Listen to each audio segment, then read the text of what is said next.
దేవుని నామమునకు మహిమ కలుగునుగాక. మీకు నా ఉదయకాలపు శుభములు తెలియజేస్తూ ఉన్నాను. మార్చ్ 24వ తేదీ 2026 సంవత్సరము మంగళవారము. ఈరోజు వాక్యము లూకాసు వార్త 21వ అధ్యాయము 37వ వచనము. ఆయన ప్రతిదినము పగటియందు దేవాలయములో బోధించుచు రాత్రివేళ ఒలీవల కొండకు వెళ్ళుచు కాలము గడుపుచుండెను. దేవుడి వాక్యము ద్వారా నేడు మనతో మాట్లాడి మనము ప్రభు కొరకు, ప్రభు పరిచర్య కొరకు, ఆయన నామ మహిమార్థమై వర్ధిల్లే కృప దేవుడు మనలో ప్రతి ఒక్కరికి దయచేయునుగాక.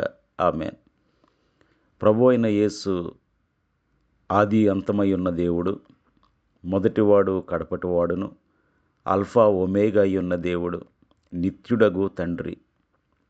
అయితే ఆయన మానవాళిని రక్షించటానికి ఈ లోకంలోనికి వచ్చినప్పుడు ఆయన కొన్ని యుగాలు జీవించలేదు, కొన్ని శతాబ్దాలు జీవించలేదు. అతి కొద్ది సంవత్సరాలు, 33.5 సంవత్సరాలు మాత్రమే బ్రతికారు. ఆ 33.5 సంవత్సరాలలో మానవ శరీరంలో 3.5 సంవత్సరాలు మాత్రమే ఆయన పరిచర్య చేశారు. అయితే ఆయన పరిచర్య, ఆయన ప్రతి దినము ఆయన స్కెడ్యూల్ లేదా ఆయన ప్రతి దినము జీవన విధానము ఎలా ఉండేది అంటే, పగటియందు దేవాలయంలో బోధించుచూ ఉండేవారు ఆ 3.5 సంవత్సరాలు. రాత్రివేళ ఒలీవల కొండకు వెళ్ళుచు కాలము గడుపుచుండేవారు. ఒలీవల కొండకు వెళ్ళి ఆయన మోకాళ్ళుని ప్రార్థిస్తూ ఉండేవారు. రాత్రంతా ప్రార్థిస్తూ ఉండేవారు. లూకాసు వార్తలోనే ఆయన ప్రార్థన చేయుచుండేవాడు అని వ్రాయబడింది. మంచిది. అయితే ఈ వచనంలో ఒక స్థలమును, ఒక ప్రదేశమును లోకాభక్తుడు స్పష్టంగా రాయిచి ఉన్నాడు. అదేమిటంటే ఒలీవల కొండ. అక్కడ అనేకమైన ఒలీవల చెట్లు ఉండటం వలన ఒలీవల కొండ అని పేరు వచ్చింది. అయితే పరిశుద్ధ గ్రంథములో, దేవుని వాక్యములో ఒలీవలకు ఎంతో ప్రత్యేకమైన స్థానం ఇవ్వబడింది. చూడండి, కీర్తనల గ్రంథం 52వ అధ్యాయం 8వ వచనంలో రాజు అయిన దావీదు, చక్రవర్తి అయిన దావీదు తనను తాను దేనితో పోల్చుకుంటూ ఉన్నాడో గమనిద్దాం. నేనైతే దేవుని మందిరములో పచ్చని ఒలీవ చెట్టు వలెనున్నాను, నిత్యము దేవుని కృపయందు నమ్మికించుచున్నాను అంటున్నాడు. ఒక మహారాజు తనను తాను ఒలీవ చెట్టుతో పోల్చుకుంటూ ఉన్నాడు. ప్రియ సహోదరుడా, సహోదరి, చాలాసార్లు మనం అతడు పులి వంటివాడు, సింహం వంటివాడు అని పోలుస్తూ ఉంటారు ధైర్యం గలవారిని. అంటే అది పోలిక. అదేవిధంగా ప్రభు అయిన యేసు ఒలీవల కొండకు వెళ్ళారు. దావీదు కుమారునిగా జన్మించిన యేసు ఒలీవల కొండకు వెళ్ళి ప్రార్థిస్తూ ఉండేవారు. దావీదైతే నేనైతే దేవుని మందిరంలో పచ్చని ఒలీవ చెట్టు వలె ఉన్నాను అంటున్నాడు. ఒలీవలకు ఎందుకంత శ్రేష్టత? ఒలీవలకు ఎందుకంత ప్రాధాన్యత? ఒక రాజు తనను తాను ఒలీవ చెట్టుతో పోల్చుకునేటంత శ్రేష్టత ఒలీవ చెట్టులో ఏముంది? ఒక్కసారి వాక్యమును మనం తరిచి చూచినట్లయితే, వాక్యమును జాగ్రత్తగా వెతికినట్లయితే, నిర్గమకాండం 27వ అధ్యాయం 20వ వచనంలో స్వయంగా దేవుడైన యెహోవా మోషేతో సెలవిస్తూ ఉన్నారు.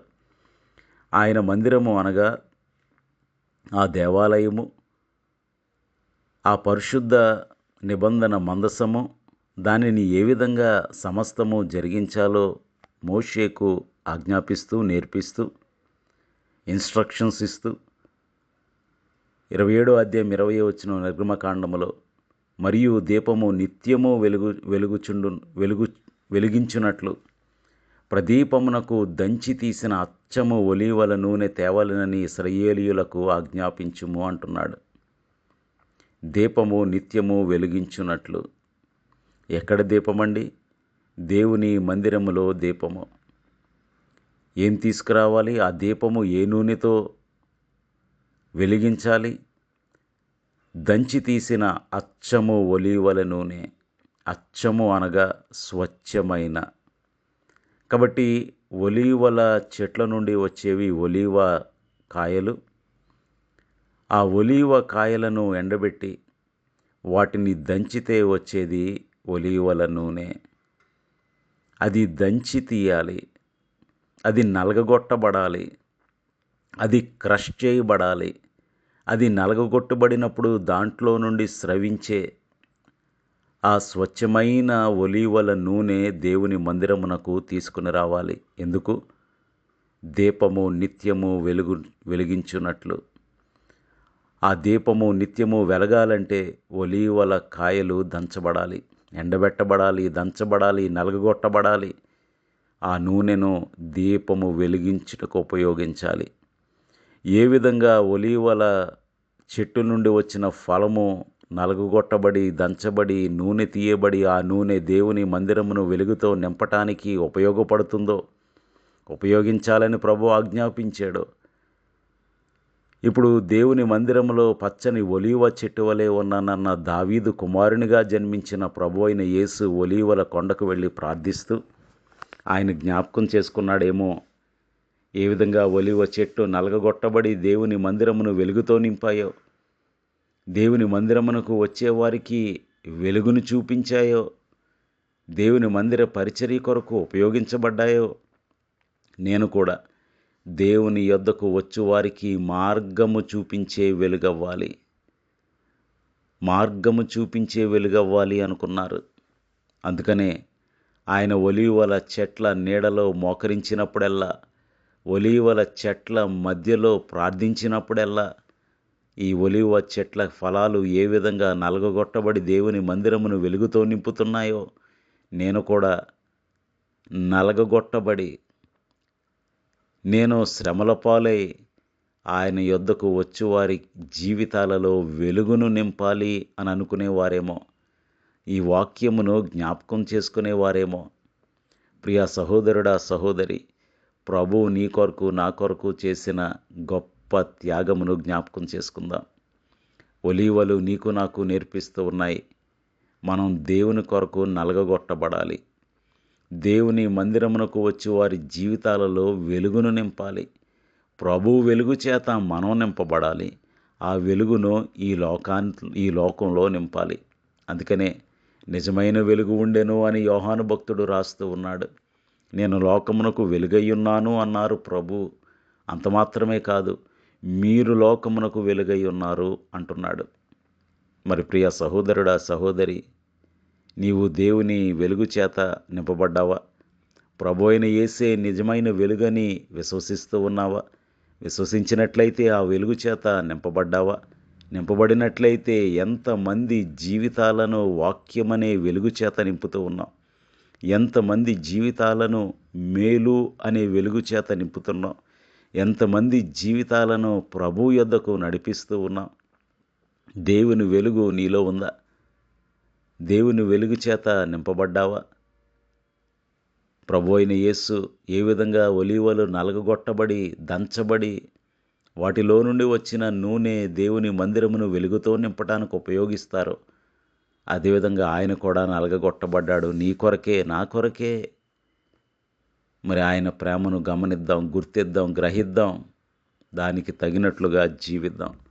ప్రభు అయిన యేసు యొక్క త్యాగము గమనించండి. కాబట్టి ఆయన ఒలీవల కొండకు వెళ్ళి ప్రార్థించినప్పుడెల్లను ఈ ఒలీవలు నలగగొట్టబడినట్లే, దంచబడినట్లే, నూనె తీయబడినట్లే, దీపము వెలిగించబడినట్లే నేను కూడా దేవుని మహిమ కొరకు, దేవుని మందిరము కొరకు, దేవుని పరిచర్య కొరకు, దేవుని యొద్దకు వచ్చే వారికి మార్గమవటానికి, వెలుగవటానికి నలగగొట్టబడాలని ఇన్స్పిరేషన్ లేదా ఆ యొక్క ఆలోచన లేదా దేవుని యొక్క ప్రణాళిక ఆయన నిత్యము జ్ఞాపకం చేసుకుంటూ ఉండేవాడు. మరి ప్రియ సహోదరుడా, సహోదరి, నీవు దేవుని కొరకు ఎటువంటి ఆలోచన కలిగి ఉన్నావు? దేవుని మందిరము కొరకు, దాని అభివృద్ధి కొరకు, పరిచర్య కొరకు, సేవ విస్తరణ కొరకు, సువార్త వ్యాప్తి కొరకు నీవెటువంటి ఆలోచన కలిగి ఉన్నావు? ప్రార్థన చేసుకుందాం. సర్వోన్నతుడును సర్వశక్తివంతుడైన మా ప్రియ పరలోకపు తండ్రి, జీవం గల దేవ, దావీదు నేనైతే దేవుని మందిరంలో పచ్చని ఒలీవ చెట్టు వలె ఉన్నానంటున్నాడు. దావీదు కుమారునిగా ఈ లోకంలోనికి వచ్చిన ప్రభు అయిన యేసు ప్రతి దినము దేవాలయంలో బోధించుచు రాత్రివేళ ఒలీవల కొండకు వెళ్ళి ప్రార్థన చేయుచు కాలము గడుపుచుండెనని వాక్యం సెలవిస్తూ ఉంది. ఒలీవల చెట్ల మధ్యలో మోకరిల్లినప్పుడల్లా ప్రభువా, దంచి తీసిన ఒలీవల నూనె, స్వచ్ఛమైన ఒలీవల నూనె దీపము నిత్యము వెలిగించినట్లు ఉపయోగించాలని మీరు ఆజ్ఞాపించారు. అవును ప్రభువా, ఏ విధంగా ఒలీవల నూనెతో దీపము వెలిగించబడిందో, మందిరము వెలుగు చేత నింపబడిందో, దేవుని మందిరముకు వచ్చి వారికి వెలుగయ్యిందో, అదేవిధంగా ప్రభు అయిన యేసు కూడా చీకటి నిండిన ఈ లోకమును, చీకటి నిండిన బ్రతుకులను, చీకటి నిండిన కుటుంబములను, హృదయములను వెలుగుతో నింపటానికి ఈ లోకంలోకి వచ్చారు. నలగగొట్టబడ్డారు, రక్తము కార్చారు. ప్రభువా, మాకు వెలుగయ్యారు, మార్గమయ్యారు. ప్రభువా, మార్గంలో నడుస్తున్న మేము, ఆ వెలుగు చేత నింపబడిన మేము ఈ లోకమునకు వెలుగయ్యే కృపను, జ్ఞానమును, ధన్యతను, భాగ్యమును మాకు దయచేయండి.